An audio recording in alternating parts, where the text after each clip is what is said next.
Pour réaliser mes 6 lingettes, il va me falloir un morceau de tissu imprimé de 25 cm de largeur sur 34 cm de hauteur et un morceau de tissu éponge un tout petit peu plus grand, vous mettez 2 ou 3 cm tout autour pour être à l'aise pour travailler. Je vais prendre d'abord mon tissu imprimé sur l'envers et je vais venir faire un cadre tout autour à 1 cm du bord. Donc je trace un cadre à 1 cm du bord.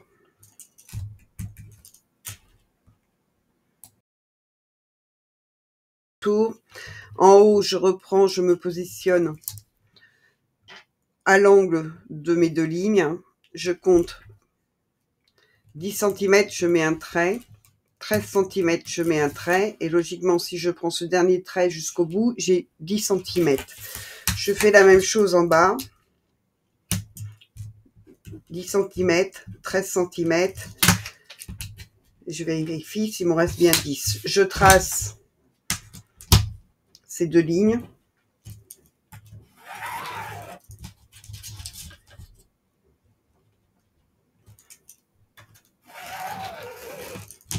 Je laisse mon tissu dans ce sens.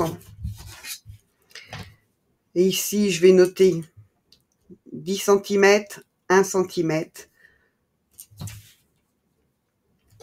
10 cm, 1 cm, et il doit m'en rester 10. Donc, je fais pareil en bas. Je pars bien de l'angle de mes 2 lignes. Je trace 10 cm, 1 cm. Je repars de mon dernier trait. Je fais 10 cm, 1 cm. Et logiquement, il m'en reste bien 10. Je trace ces 4 lignes.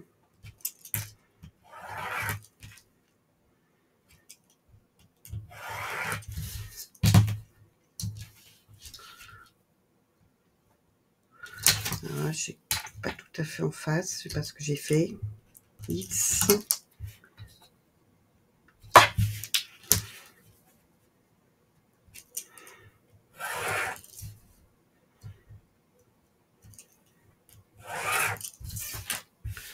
Mes lingettes se situent là.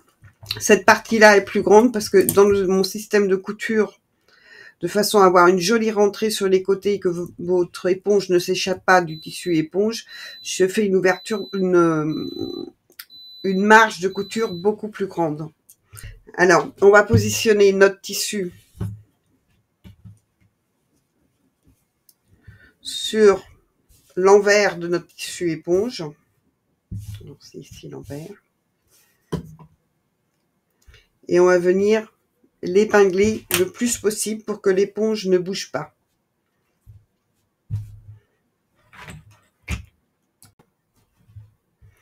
Je vais prévoir également l'ouverture de mes lingettes. Donc, les ouvertures se font au milieu pour pouvoir les retourner. Donc, je me fais des petits traits de repère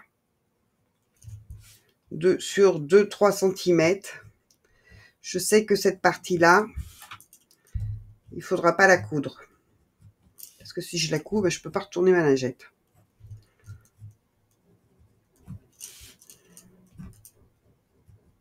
Je les mets à peu près au milieu de façon à ce que ce soit propre. Maintenant, je vais faire ma première couture. Je vais venir faire tout le tour de ma lingette au point droit. Donc, le premier cadre qu'on a dessiné, je viens de faire tout autour au point droit.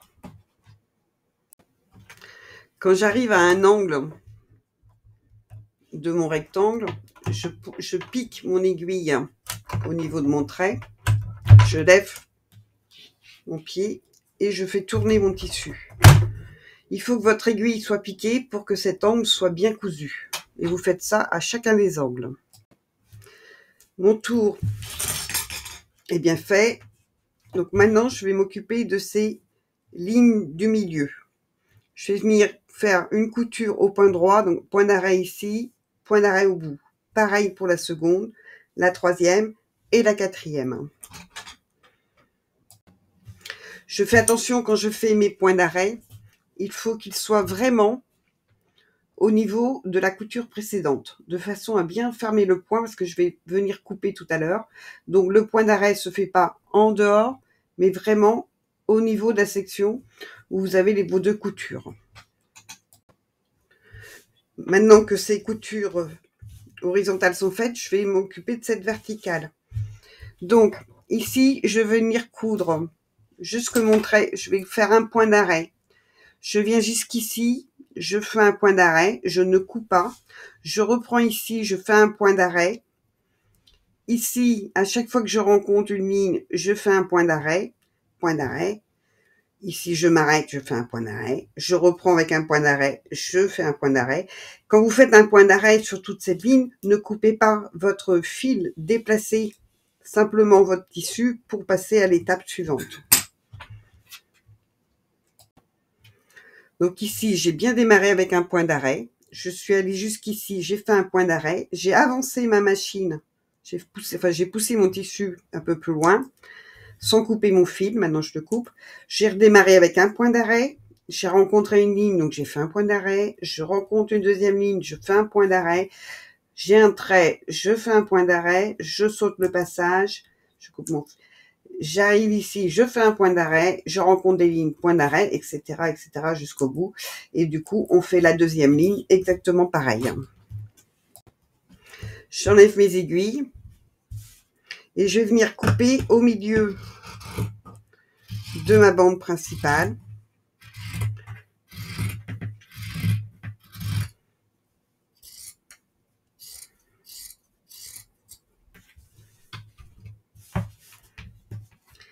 Ici, au niveau de l'ouverture, en fait, je laisse beaucoup plus de tissu de ce côté-là, de façon à ce qu'il se rentre bien au moment du pliage. Donc, pour qu'il se rentre bien, alors je vais couper une de mes lingettes.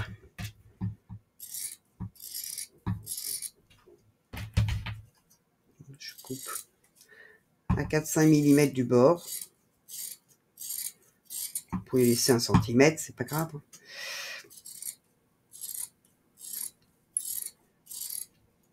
Ici, je viens couper en angle, sans couper sur ma couture, sans couper l'angle de mes fils.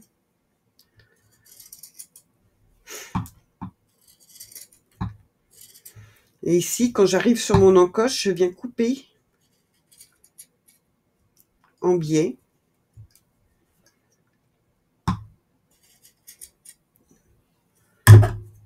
Donc, j'emmène mon biais vers, enfin ma coupe en biais vers mon fil, vers mon arrêt de fil. Le surplus sur les côtés, je peux les couper. Donc, voilà ce que j'obtiens. Je peux retourner ma lingette.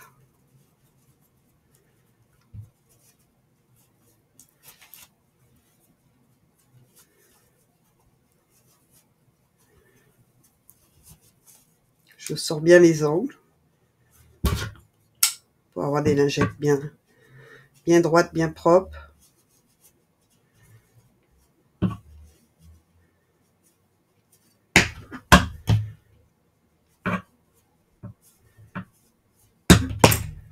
Et ici, vous allez voir, on peut rentrer facilement l'éponge puisqu'on a laissé suffisamment de tissu. On passe un petit coup de fer à repasser et on n'a plus qu'à. Alors, soit vous faites une petite couture au point invisible, ou simplement vous mettez le pied de votre machine complètement à droite et vous venez faire une petite surpiqûre tout autour. Alors, pour faire la surpiqûre, pour que ce soit pas trop serré et pas trop moche, au lieu d'être en point 2,5, 3, vous allez passer en point 3,5. J'ai fini mes 6 lingettes, ça a été assez rapide. Et maintenant, je vais vous proposer en fait de créer le petit panier qui va avec. Et pour ça, vous me retrouverez dans une autre vidéo sur ma chaîne, sur laquelle j'espère que vous allez vous abonner. Je vous souhaite une très bonne journée. À très bientôt. Au revoir.